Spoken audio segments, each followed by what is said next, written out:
This is We the Sales Engineers Podcast, show 203.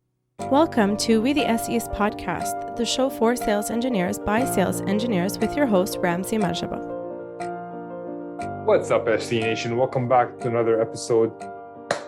I have a great guest today, as usual, and special guest for me specifically. His name is Fil Capiral, and he is one of my clients. And he's also faced a few challenges. I mean, most people who seek out a coach don't really seek out a coach because everything's going dandy.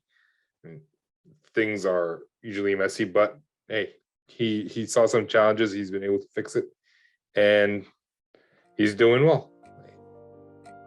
And we wanted to talk about some of the challenges that he's faced and what was the outcome of solving all these problems. So let's just jump into the show and listen to what Phil has to say.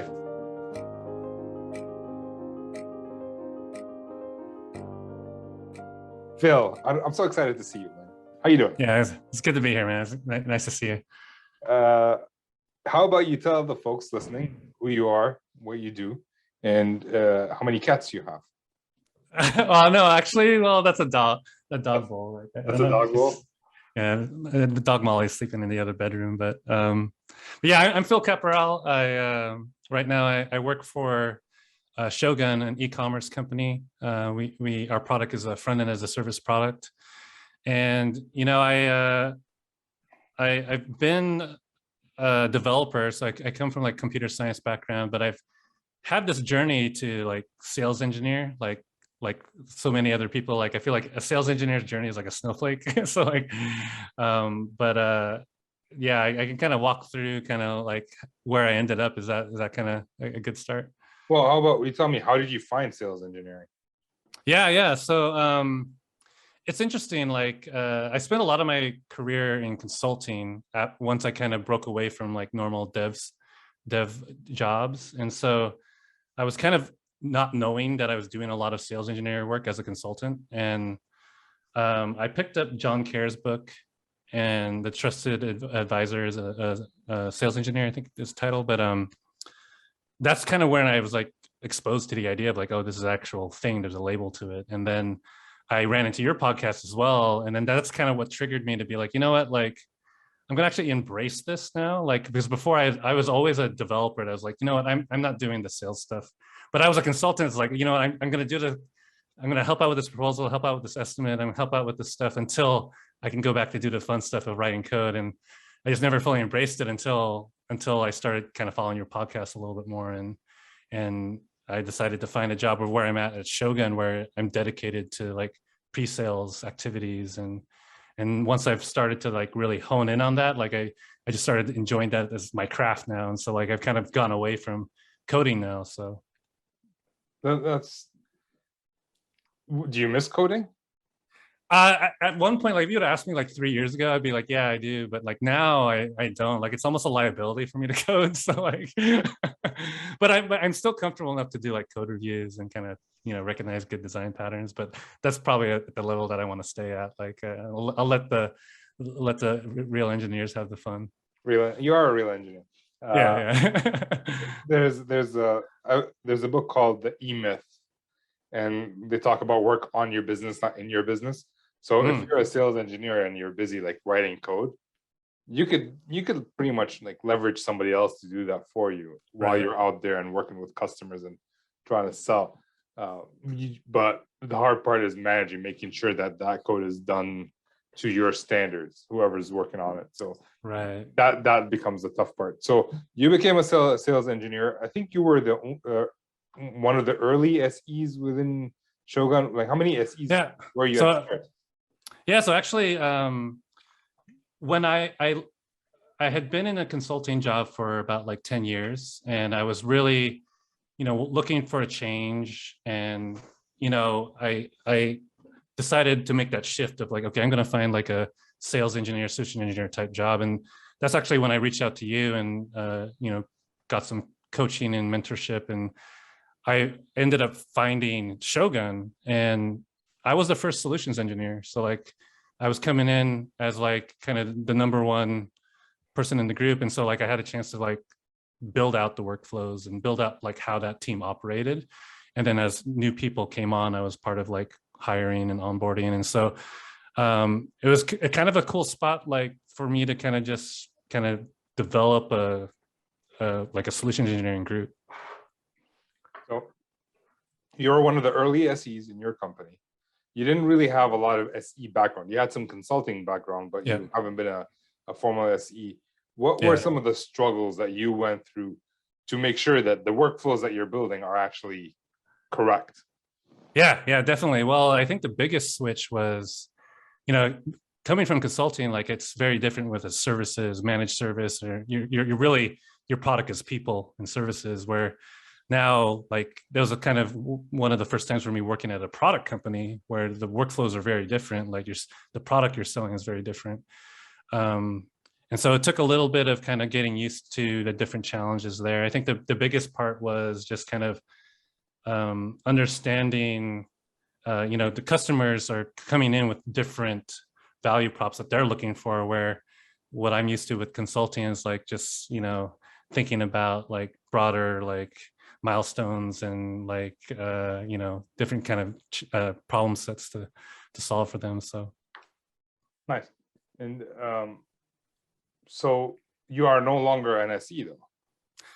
No, so definitely, like I spent about, I think maybe 6 or 7 months doing SE work, which is really, really satisfying. Like, there was something to like the chase of the deal of like, working with every customer is different, close the deal, move on to the next, even losing a deal, learning from it, moving to the next. So I kind of got a lot of reps there, but then, working really closely with you, you kind of help kind of polish me up, and like I learned a lot of like skills from your coaching, but I ended up getting promoted and managing a group of sales engineers, and also the implementation side of Shogun, so the pre-sales and post-sales aspects of the company. And so that which really fit my skill set really well, because I had all of the kind of post sales experience from my consulting life, so it kind of came full circle. Yeah, well, you're kind of doing everything in the field. Like you're a field engineer, man. Field engineering. Yeah, it's not sales. It's not sales engineering. It's not post sales. It's both of it. So, which is kind of, I think, is nice. But when we were working together, what I loved about you is that you'd have a struggle and we'd talk about it and you'd come up with a solution. Like, I don't know if you're allowed to share some of the struggles that you went and some of the thought process that went through finding a solution. Yeah. I think, just kind of plug your coaching a little bit. Like, thank you. Like you're really great at, I mean, I came to you with my problems, but like you weren't trying to solve my problems. You were just asking questions to make me think about the problem in a different way. And I think one of the things that I was struggling with at some point is kind of dealing with a situation where you're in a demo and you feel like it went well, you felt like you killed it. And then the customer, like you feel like you're going to follow up, but then you don't hear from them for like weeks and weeks, and then it kind of gets quiet. And so, talking through that, you kind of highlighted like different areas of the process that we can kind of clean up and kind of dial in. And like I think we met like every other week or something, or monthly or something. And it was kind of fun to be able to kind of come to you with those problems and report back with how those little tidbits to improve the processes worked. And so a lot of that was just really kept improving. From what I recall, also, a lot of times we ended up talking about the customers, the customers you're going after, was that the sales team was going after the wrong set of customers. Right. Yeah. Everybody's trying to catch the big whale. Yeah. But when you talk about your like marketing plan, those are the customers that you're not ready for in terms of the product. So yeah, I mean, we can polish your SE skills all you want. If you're doing demo, go ahead, keep going. Yeah, that's a good point, because like there were some things that we highlighted that like earlier in the process, before it even got to the SC, like, that we highlighted like a couple of kind of discovery questions we wanted to make sure we get lined up before it even got to an SC's plate. And so that actually did really help quite a bit, because it like we got better quality leads coming in at the SE stage. So here's the question though. It's sometimes hard to say no to salespeople, especially when there is that whale. I mean, if we land that, we're set for the year. How did you manage working, like turning the account managers down gently and guiding them towards what could be like a base hit instead of a home run? Yeah, I mean, I think like we just approached it as a partnership. Like you know, I work with like two AEs primarily, but like we just kind of both aligned on the value that this deal was going to bring to the company. So if it was worth investing the time, even sometimes knowing that it might be a long shot or whatnot, but we at least just have the conversation before we could kind of just blindly go in, and as long as both parties are on the same page, I mean, we both just felt good about it. Okay. And what any other challenges that you were facing? Here's the thing. I've talked to other SEs who are also the first SE in the company. Yeah. And you had it easier than a lot of them, mainly because I think they trusted you to do your job.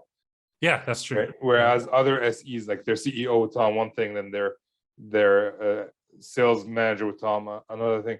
But it wasn't all roses for you, right? You had some things to overcome. Is there anything else that you can share about yeah, for sure. As a sales engineer and how you overcame them?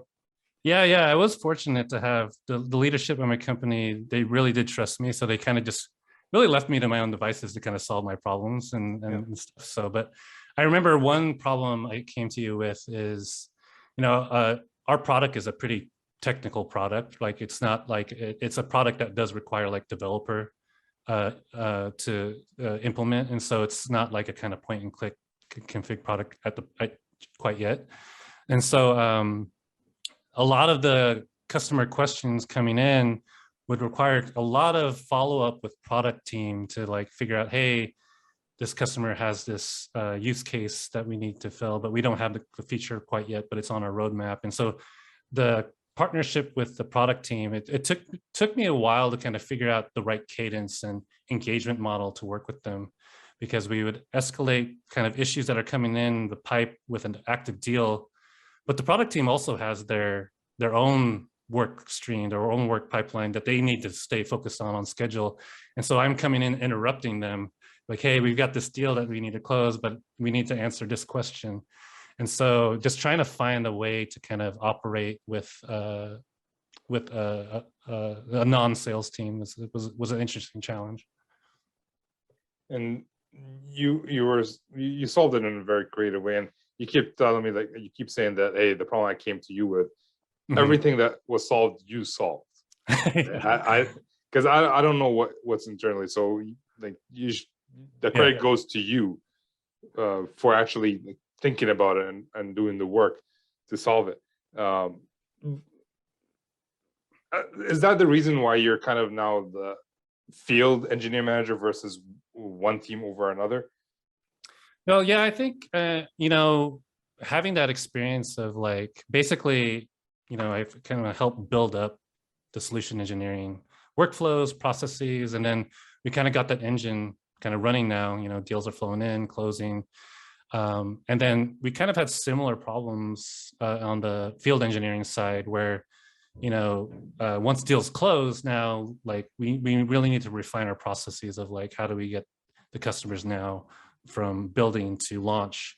And so I kind of just like kept this engine going, and I moved to this other project and kind of did similar thing, but, you know, granted, different types of problems, but all that experience of, because I was working still with similar team, the product team, support team. And so kind of building up those relationships, I already had their trust. And so like, it really helped from that aspect to kind of get that going.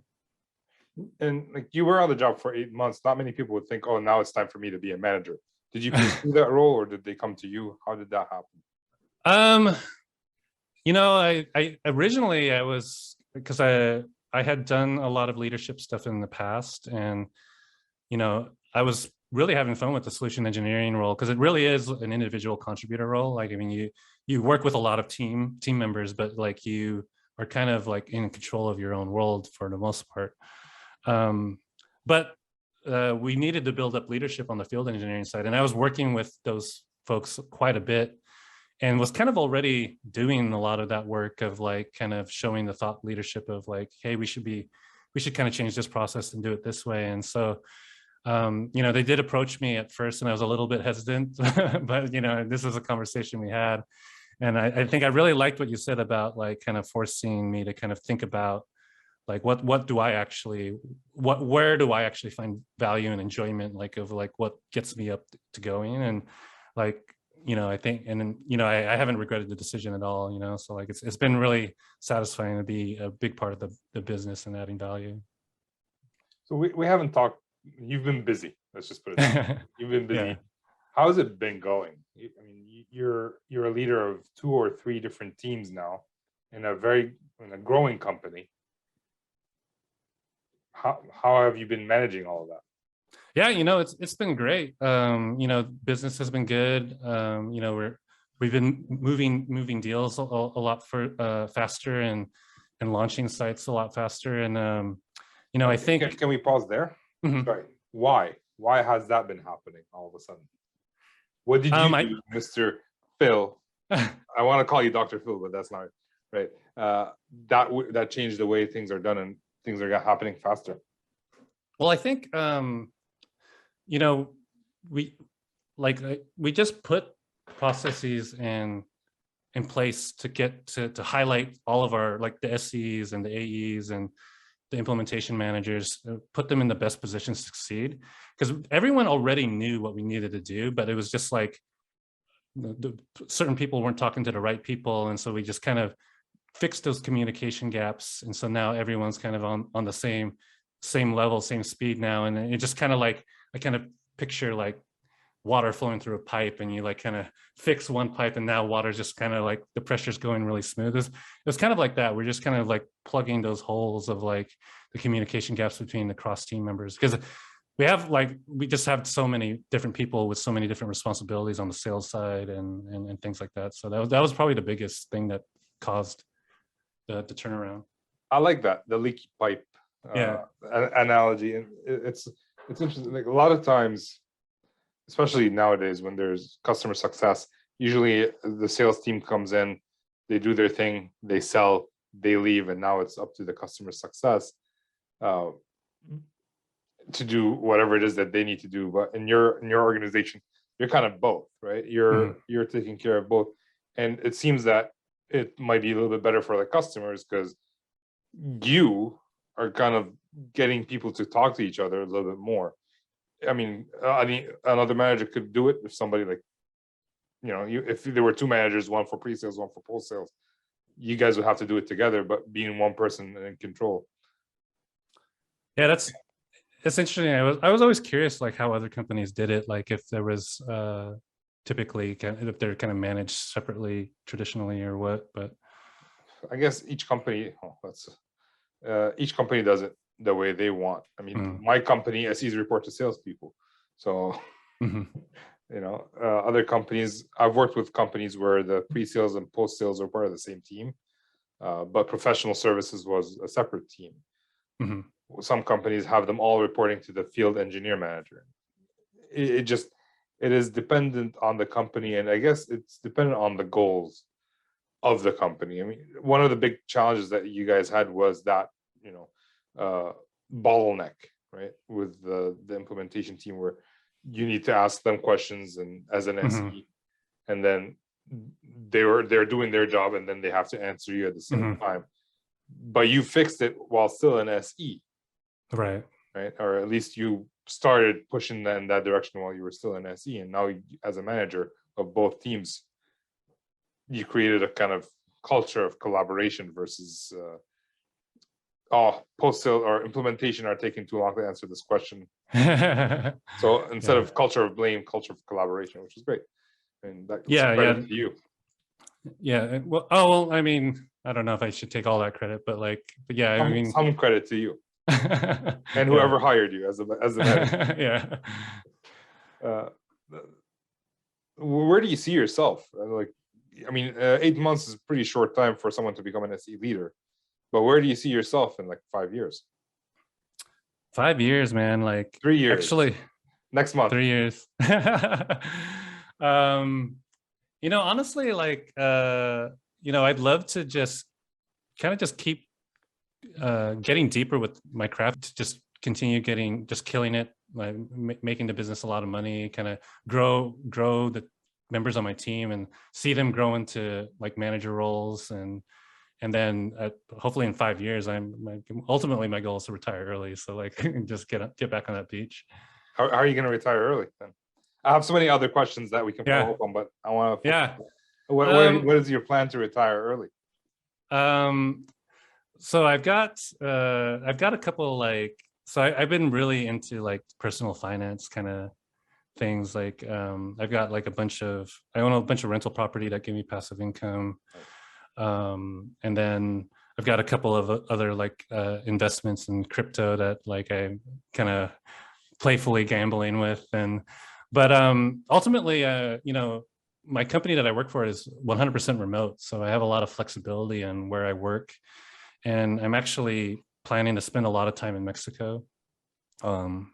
This year, I'm actually planning to kind of split my time between Seattle and Mexico, and really kind of spend a lot of time in a place where the cost of living is a lot cheaper, so I can kind of stack a lot of savings a lot quicker. So hopefully accelerate that.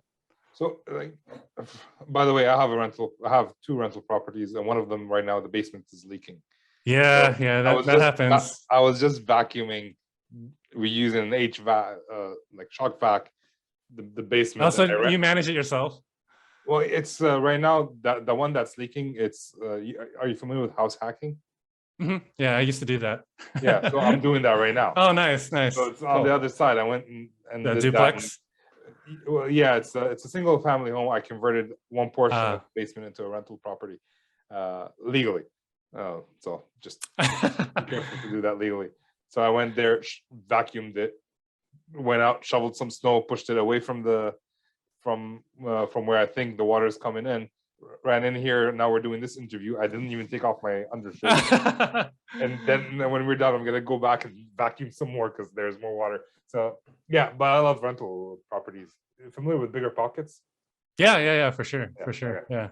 I don't know anything about crypto, but if I understood correctly, I mean, it's not technically retiring. You're just going somewhere warm and somewhere nice. Yeah. Oh, yeah. Actually, that's right. I think I still want to work. But that's kind of why, like, I want to kind of make sure, still hustle hard, but like at the same time, still want to be able to have some of that free time. Nice. On the other hand, to play devil's advocate, and think about the impact that you've done as an SE leader or a field engineer leader for your team and your company. You don't think you'd have a higher impact if you had a more strategic role? Oh yeah, I probably would for sure. But I feel like I make a big impact already right now. I mean, like it's been, I've taken a lot of learnings from how you've coached me, and I kind of coach my SEs kind of in a similar fashion. So like, for me, like I love seeing like my SEs kind of grow, and then, give them feedback on demos, and then see them kind of improve and close deals a lot quicker on their own. So like, honestly, like I just kind of want more of that, like, and so I'm afraid like going up more, like my, I guess it's a different kind of like. But the funny part is we had that conversation while you wanted to yeah. go into this SE leader role. So it's the same conversation, just for a higher position, which is fine. But is there one thing right now is there one challenge you're facing right now that you're working on? Or what's the main challenge you're facing as an SE leader currently? So as a SE leader, I think kind of my biggest challenge right now is kind of more on the field engineering side. Is so we're a SaaS product, and so we don't really have managed services. So we partner with other agencies, and we certify them to build on our platform. And so right now, my biggest challenge is kind of giving these agencies the tools that they need to work on our platform the most effectively, right? And so, we get all sorts of different agencies, some very, very experienced, some really new. And so it's kind of like every team is very different to work with. And so just trying to come up with a consistent way to be able to give them the right training and kind of the right framework to kind of push these sites live on our product in the most effective way. Yeah. It's kind of like a channel, right? Yeah, exactly. Yeah. Yep. Mm-hmm. Yeah. But I'm assuming you don't have channel SEs or channel sales teams in your. We have a channel partner team, but we don't necessarily have like channel SEs. Like our SEs kind of split their focus with supporting the channel team and supporting the direct sales. Okay. So yeah, but I think maybe once we kind of scale up, that we might kind of split there too. Yeah, as long as you're aware of the position, so you can at some point. Yeah, I see what you're doing though. Just planting a seed. That's all. I see what you're doing. All right, so you've been doing this for what, 6 months now as a SE leader? I think I'm gonna hit my year next month. Oh wow. Yeah. Right. It went by quick for sure. All right, and like, what's your SE team looking like right now?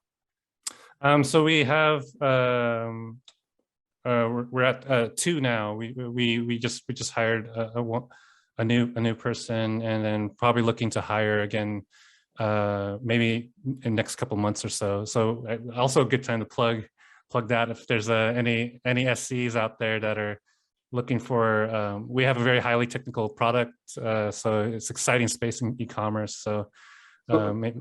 Let's talk about that. What are you looking for in the SE, from technical or like human skills? Yeah. So I think a lot of the traditional kind of sales engineering type things that you talk about on your channel apply, like understanding customer, doing a solid demo. I think one of the things that I've been honing in on in my search is we do still need a very technical SE. So someone that's had a little bit of like developer experience is really helpful in this role, because it's such a, like our channel agency partners, you have to be able to talk to the agency developers and kind of talk developer topics of connecting to APIs and understanding headless architecture in general. So, but with that said, having like maybe gone through like a coding boot camp, don't necessarily have to have been in a developer job like full time to be successful in this role, but like someone that's had like some coding experience. Okay, so I'm under the assumption, and I might be incorrect, I need to talk to other people about this, that human skills are harder to teach than technical skills. I think so, yeah. Yeah, and so is there like a plan to train any SE who joins the company on the technical stuff, or on both, I guess, because almost everybody needs both? How do you find out if someone has the human skills, if the technical skills are easily taught? Yeah, that's actually a good point, because I do feel like a lot of the technical stuff can be trained. And so kind of the key things that I like to look for is just, can they really drive a discovery session on their own and know to ask the right questions of like, kind of known bottlenecks of like performance issues with sites, or kind of like just kind of in general, like kind of knowing those topics is going to be super helpful, because like knowing the actual tech is like stuff that we can train you once you get on board. So how do you know if someone can drive a discovery call? Yeah, I like to ask. Interview.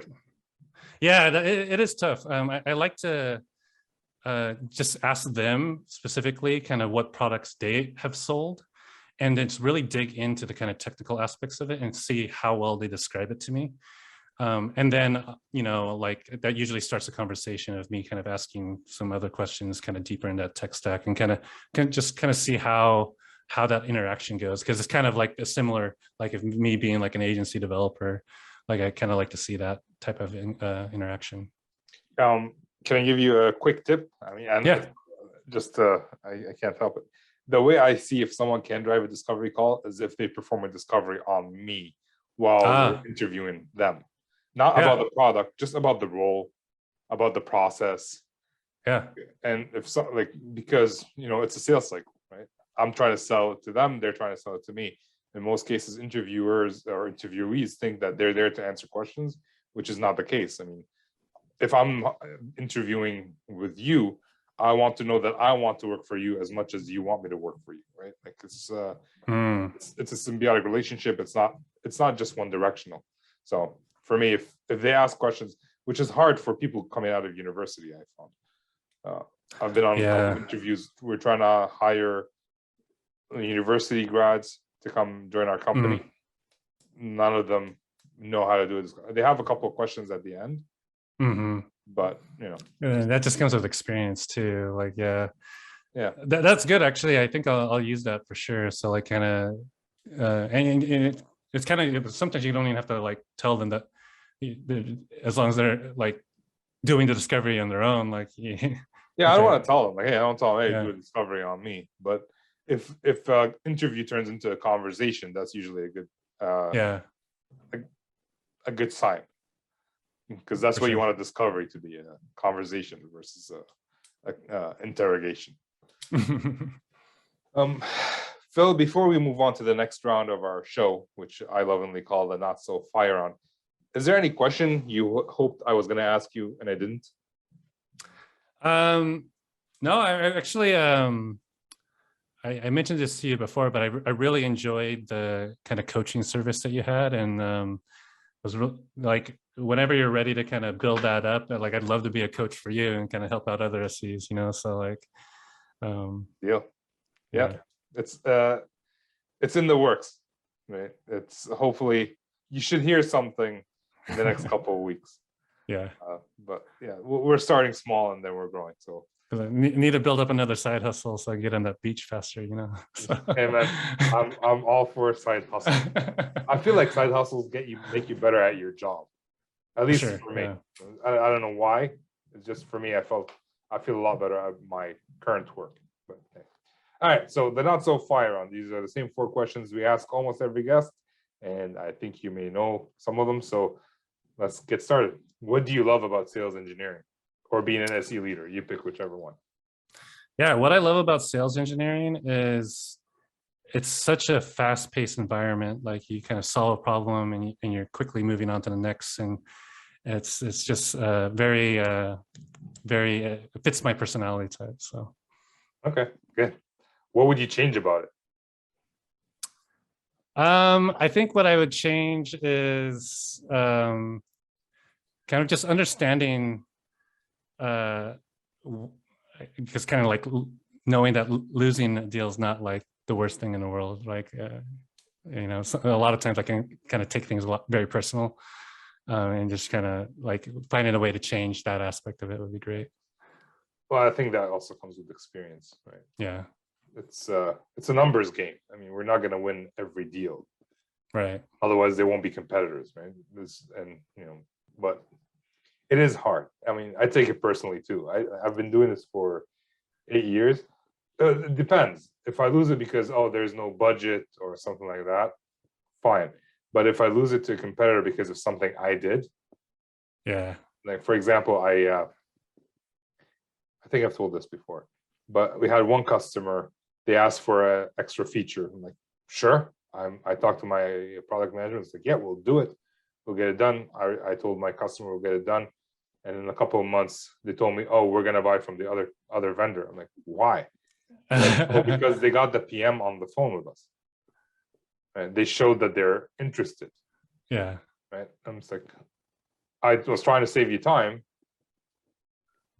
So I didn't get the PM because we already said yes. But hey, I learned for next time that give them the option. Let them say no. Let them say no if they don't want to meet with the PM. But like, I felt that was a personal thing. I failed on that. All right.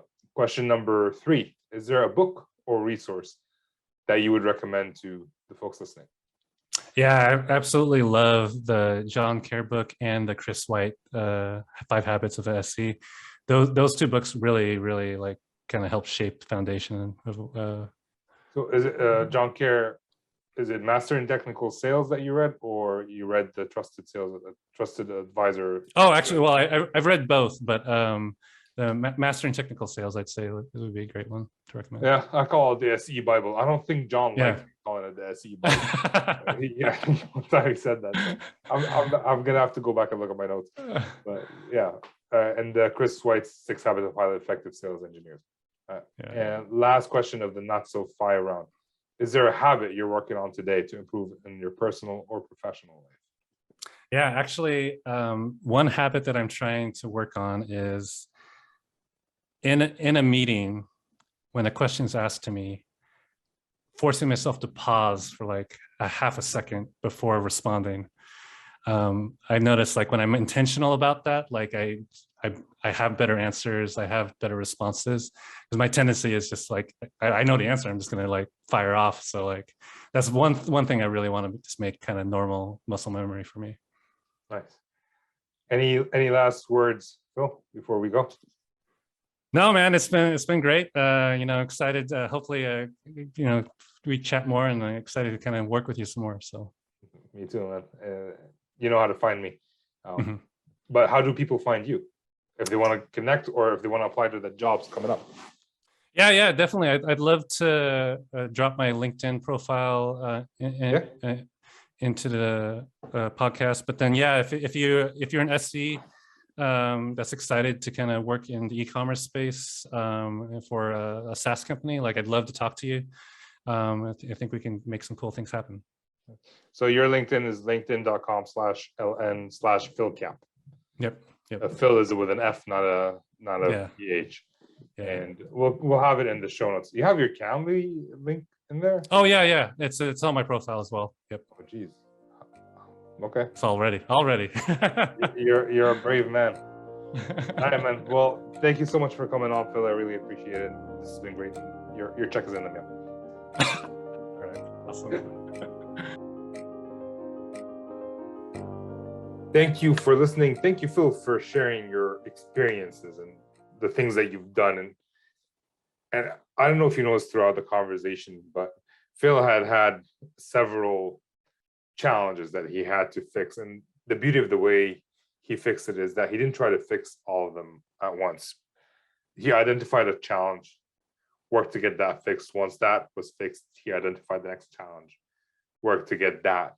And it just kept snowballing from there, which is, a great way of actually trying to solve things. If your brain is trying to solve way too many problems all at the same time, you might not actually solve any problems. But if you can focus on one, there's a saying or something that you can break a big rock by hitting it in the same spot over. I'm butchering that saying, but I think there's a saying that talks about how if you hit the same rock in the same spot, you would have a better chance of breaking it than trying to hit it in all sorts of different spots. So I hope that makes sense. It makes sense in my head. So let me know if it doesn't. And I think this is it. I mean, I want to hear your feedback. What are your thoughts about some of the things that Phil talked about, and how would you have thought about that differently if you would, or if you agree with everything that he said? So we'll leave it there. Thank you guys for being here. This is Ramsey signing.